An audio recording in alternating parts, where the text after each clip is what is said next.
mostrar para vocês o meu bonequinho que eu ganhei. O bonequinho que eu ganhei foi esse daqui.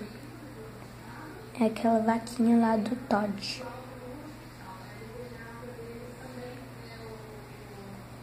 Aqui. O bonequinho vem esse aqui. São 4 modelos.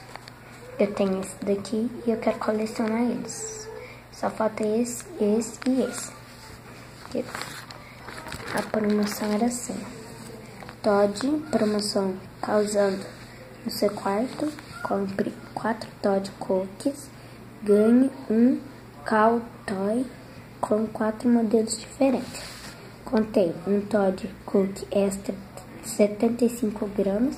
2 Todd Cookies baunilha 60 gramas. Um Todd Cookie chocolate 60 gramas. E um Cow Toy. Aqui. Vinha um desse daqui, um desse e 2 desse daqui. Aqui o código de barra, aqui a validade. Aí depois, quando eu ganhar os outros, eu vou mostrar para vocês. O Twitter está aqui, o Facebook está aqui. Inscreva-se aqui, esse é onde dá joinha. Eu estou aqui, como eu prometi para vocês, para mostrar o outro bonequinho que eu ganhei. O bonequinho que eu ganhei, esse daqui. Aqui, ó, play. Aqui.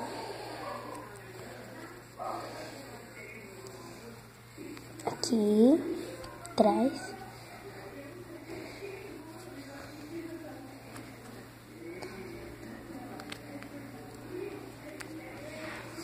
No vídeo também outra vaquinha, eu não mostrei muito detalhe, então vou mostrar agora.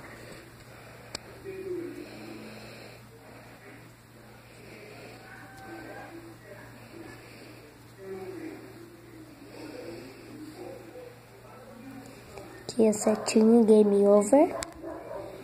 Soltou agora.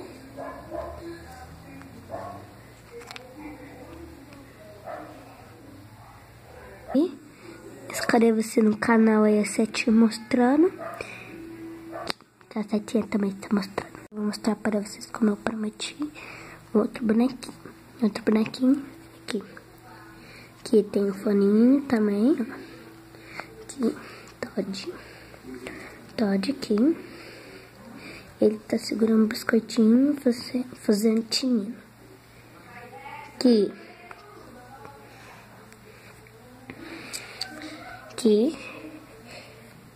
tá faltando só mais uma vaquinha. Essas vaquinhas aqui, ó, são a mesma. Só muda o biscoitinho e a setinha. Assim. Inscreva-se. Aqui a setinha mostrando. E o Facebook.